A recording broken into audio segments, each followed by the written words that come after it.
cœur d'hiver, plus mes neiges, plus... Il était une fois une femme qui était veuve. Elle avait 2 filles, Lison et Gertrude. Lison était toujours prête à rendre service, courageuse, toujours souriante. Ça la rendait jolie. Gertrude était paresseuse, grognon, renfrognée, laide. Mais la veuve préférait Gertrude, qui était sa vraie fille. La pauvre Lison devait faire tout le travail de la maison, comme Cendrillon. Laver, nettoyer, pêcher, arroser, sans pleurer sa peine. La marmite au feu, s'il vente, s'il pleut, toute la semaine. Pétrir le levain, puis moudre le grain et filer la laine. Un jour, Lison avait tant filé que ses doigts se mirent à saigner et que du sang coula sur la laine. Elle se pencha vers la fontaine d'eau claire pour se laver et le fuseau tomba.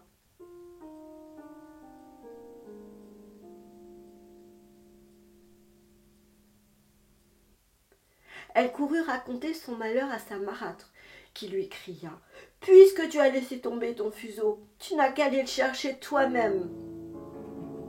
Lison vint à la fontaine et courageusement sauta dans l'eau et tomba tout au fond, tomba, et elle se retrouva dans une prairie verte et douce, fleurie et parfumée.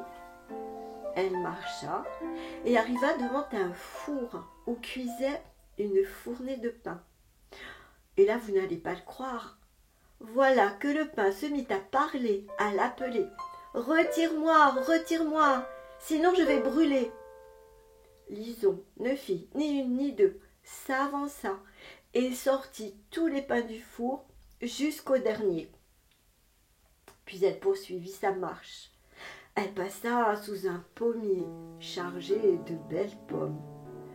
Et voilà que le pommier, lui aussi, se mit à parler, à l'appeler. « Secoue-moi, secoue-moi, toutes mes pommes sont mûres, mes branches vont se casser. » Alors Lison secoua l'arbre, et les pommes dégringolèrent comme s'il en pleuvait. Elle en fit un tas bien rangé, puis se remit en route. Elle arriva près d'une petite maison où une vieille femme regardait par la fenêtre. Lison vit qu'elle avait de si longues dents qu'elle prit peur et voulut s'enfuir. Dame hiver aux longues dents, ne fais pas peur aux enfants. Secoue-les les oreilles. Mais la vieille femme lui parla d'une voix douce et lui proposa de rester chez elle pour tenir sa maison.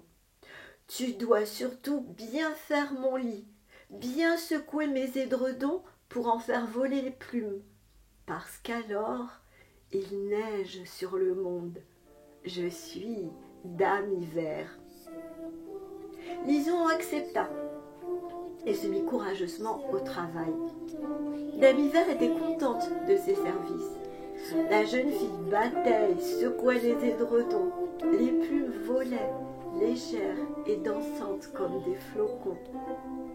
Cet hiver-là, il neigea beaucoup sur le monde. Lison était heureuse. Elle n'entendait jamais de paroles méchantes et elle mangeait tous les jours à sa faim. Pourtant, au fil du temps, elle devint triste et elle voulut retourner chez elle. « Je comprends ton désir, dit Dame Hiver. Tu m'as servi fidèlement. Je vais te ramener moi-même. » Elle prit la jeune fille par la main et la conduisit jusqu'à une porte monumentale. La porte s'ouvrit et lorsque Lison passa, Une pluie d'or tomba sur elle, sur ses cheveux, sur sa robe, sur sa peau. C'est pour avoir si bien travaillé, dit Dame Hiver. La porte alors se referma et la jeune fille se retrouva dans notre monde, près de la fontaine. Quand elle arriva dans la cour de sa maison, le coq se mit à chanter. De l'or, fille d'or, au cœur d'or, fille d'or. Elle fut bien reçue par sa marâtre à cause de tout l'or qu'elle rapportait. Elle raconta son aventure et la mère aussitôt décida que Gertrude devait, elle aussi, vivre ce même bonheur. Elle l'envoya donc garder les moutons près de la fontaine avec un fuseau et de la laine. Mais Gertrude n'avait pas envie de filer ni de se faire mal aux doigts. Alors elle s'égratigna tout doucement avec une épine, jeta le fuseau dans la fontaine et sauta dans l'eau. Elle tomba et se retrouva dans la prairie enchantée. Devant le four, elle entendit la voix du pain. « Retire-moi, retire-moi, je vais brûler !» Mais Gertrude marmonna. « N'importe quoi, je vais quand même pas me salir et me brûler les mains !» Et elle passa tout droit. Plus loin, le pommier l'appela. « Secoue mes pommes, secoue mes pommes !» Mais la méchante fille grogna. « Quelle drôle d'idée pour qu'il m'en tombe une sur la tête !» Et elle continua son chemin. Lorsqu'elle arriva devant la maison de Dame Hiver, elle n'eut pas trop peur de ses longues dents, et elle accepta bien sûr de servir la vieille femme. Le premier jour fut parfait. Elle travailla avec zèle, en pensant à tout l'or qu'elle allait gagner. Mais le deuxième jour, elle commença à traîner. Et le troisième jour, elle oublia de se lever. Et plusieurs matins, comme ça, elle ne faisait pas le lit de Dame Hiver, négligeait de secouer les édredons et de faire voler les plumes. Cet hiver-là, il ne neigea pas beaucoup sur le monde. Dame Hiver, mécontente, lui dit de retourner chez elle. Gertrude, toute heureuse, pensa que le moment était venu. L'or, elle aurait de l'or.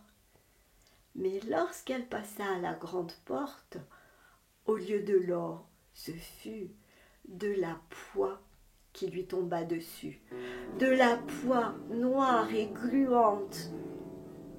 Lorsqu'elle arriva chez elle, le coq se mit à chanter. La poix,